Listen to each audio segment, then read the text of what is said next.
तो हम लोग देखेंगे क्वेश्चन नंबर 4।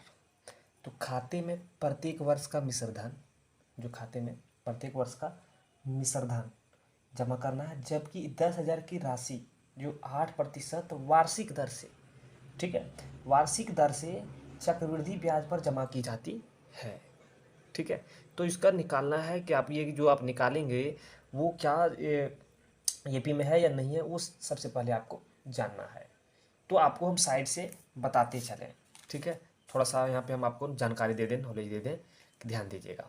जब यहाँ पे आप मूलधन, जो मूलधन होता है उसको हम लोग प्रिंसिपल कहते हैं, पी से दर्शाते हैं, वो दिया हुआ है आपका 10,000 रुपया। रेट जो है आर से हम लोग डिनोट करते हैं, रेट जो दिया हुआ है, दर जो दिया हुआ है वो है 8%। और यहाँ पे समय जो दिया हुआ है, ठीक है, समझिएगा, समय टी से हम लोग दर्शाते हैं उसको, समय दिया हुआ है 1 वर्ष। ठीक है, अब इसका जब आप निकालिएगा ब्याज निकालने का, जो इंटरेस्ट होता है, आई से डिनोट करते हैं ब्याज को, ठीक है, ये आपको निकालना चाहिए। कैसे निकालते हैं, तो हम लोग क्या करते हैं कि पी गुने टी, आर गुने टी करते हैं बटे 100 से इसको भाग देते हैं, मतलब कि यहाँ पे मूलधन गुने दर गुने समय, ये होता है फॉर्मूला, हम लोग बचपन से पढ़ते हुए आ रहे हैं, है ना। इस फॉर्मूले के ऊपर बैठाएंगे, इंटरेस्ट आपका निकल जाएगा। अब इस इंटरेस्ट को निकालने के बाद आपको मिश्रधन निकालना है, ठीक है, जिसको हम लोग ये से दर्शाते थे। अब इसको कैसे निकालते थे, ये निकालने के लिए क्या होता है, प्रिंसिपल जोड़ में आई कर देते हैं, ठीक है, मतलब इंटरेस्ट, मतलब कि यहाँ पे मूलधन में हम ब्याज जोड़ देंगे तो आपका यहाँ पे मिश्रधन निकल जाएगा। ठीक है, तो चलिए हम यही फॉर्मूला का यहाँ पे प्रयोग करेंगे। और वैसे तो इसका तो तुरंत आप बना सकते हैं, लेकिन इसको थोड़ा सा आप अच्छे तरीके से बनाने का प्रयास कीजिएगा और समझिएगा। ठीक है, तो चलिए सबसे पहले इसको हम लोग लिखेंगे प्रथम वर्ष के लिए। क्या लिखेंगे, प्रथम वर्ष के लिए, प्रथम वर्ष के लिए।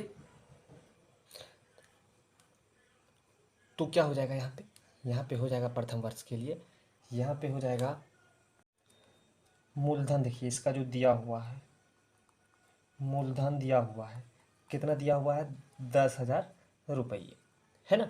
तो यहाँ पे दिया हुआ है, समय भी दिया हुआ है आपका, समय भी दिया हुआ है, ठीक है, कितना है, 1 वर्ष वार्षिक दर से है। और यहाँ पे दर भी दिया हुआ है, रेट वो दिया हुआ है आपका 8%, ये दिया हुआ था, है ना। तो हम लोग को क्या करेंगे, सबसे पहले ब्याज निकालेंगे। ब्याज निकालने का फॉर्मूला क्या होता है, ब्याज निकालने का फॉर्मूला होता है साथियों, क्या होता है कि यहाँ पे मूलधन मतलब पी गुने टी गुने मतलब समय, और यहाँ पे रेट, उसको हम लोग 100 से डिवाइड कर देते थे। तो यहाँ पे पी की जगह पे आपका यहाँ पे 10,000 गुने 1 गुने 8/100, यहाँ से 2 जीरो, यहाँ से 2 जीरो कट गया, बच कितना गया, तो 8 गुने 100 करेंगे तो यहाँ पे आपका 800 निकल गया। अब यहाँ पे मिश्रधन आपका क्या हो जाएगा, मिश्रधन, तो मिश्रधन देखिए क्या हो जाएगा, मिश्रधन जो आपका ये है वो ये बराबर हो जाएगा मूलधन, मतलब कि यहाँ पे पी एड आई, पी जोड़ आई जोड़ देंगे, तो पी बराबर कितना है साथियों, 1,000, तो 10,000 तो दिया हुआ है, और यहाँ पे 800 आपने और निकाल लिया, तो कितना हो गया ये आपका हो गया यहाँ पे 10,800 रुपया। ठीक है, अब यहाँ पे जब दूसरा वर्ष आप निकालिएगा ना, दूसरा वर्ष क्या करना है आपको, यहाँ पे लिखना है दूसरा वर्ष। तो दूसरा वर्ष के लिए क्या होगा, दूसरा वर्ष जब निकालिएगा तो दूसरा वर्ष में क्या होगा, दूसरा वर्ष के लिए इसको अच्छे से लिख लीजिए। अब दूसरा वर्ष में ये जो मिश्रधन है ये आपका मूलधन बन जाएगा, ठीक है, मूलधन बन जाएगा। तो मूलधन पी बराबर इसमें कितना है, तो पी बराबर यहाँ पे 10,800 है आपका।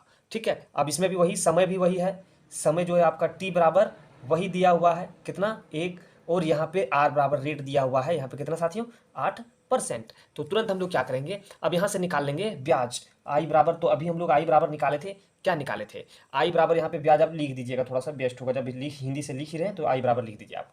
क्या हो जाएगा यहाँ पे, पी गुने टी गुने यार बटे 100, तो पी कितना है, तो 10,800 गुने 1 गुने 8/100, यहाँ से भी ये 0 0 कट गया। अब जब इसको हम लोग गुना करके लिखेंगे तो कितना हो जाएगा साथियों, इसको गुना कर दिए, 8 8 64, 6 8 एकम 8, 864 निकल गया आपका, जो ब्याज है 864 निकल गया। तो मिश्रधन क्या हो जाएगा, यहाँ पे देखिए मिश्रधन क्या हो जाएगा, तो मिश्रधन बराबर जो ये होता है उसमें हम लोग क्या करते हैं, तो यहाँ पे p प्लस आई कर देते हैं, तो यहाँ पे इसको p1 दे दीजिए, ठीक है, इसको i1 दे सकते हैं कि इसको ये i1 और ये p1 हो गया आपका, दे सकते हैं इसको, इसमें कोई दिक्कत नहीं है।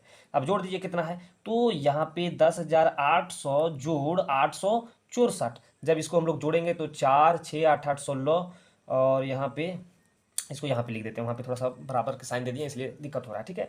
4 के 4, 6 के 6, 8 8 16 के 6, बाकी ये 1, यहाँ पे 1 1, ये आपका निकल गया, ठीक है। अब ये जो है आपका नेक्स्ट में क्या हो जाएगा, ये मूलधन बन जाएगा। इस तरीके का आप और कहानी दोहरा सकते हैं। तो क्या करना है हम लोग इसमें, क्या करेंगे साथियों, तो देखिए यहाँ पे क्या एक हम लोग को प्राप्त हो गया, मिश्रधन जो मूलधन प्राप्त हुआ, पहले था आपको 10,000 दिया हुआ था, 10,000। उसके बाद क्या आ गया, अब जो आपके पास आ गया वो आ गया 10,800 आ गया।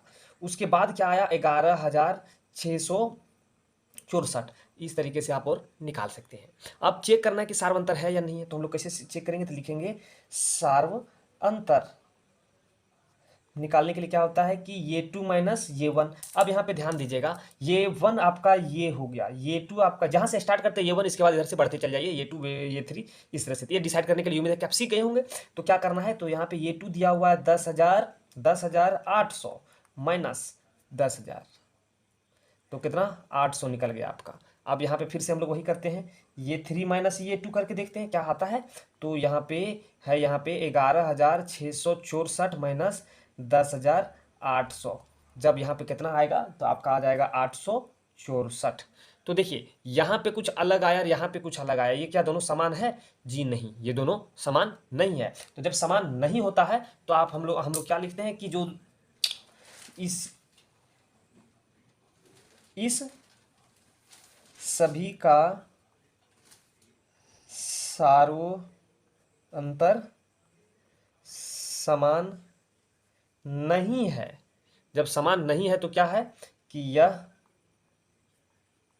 ये पी के रूप का नहीं होगा, ठीक है। तो उम्मीद करते हैं कि साथियों ये क्वेश्चन आपको समझ में आ गया होगा।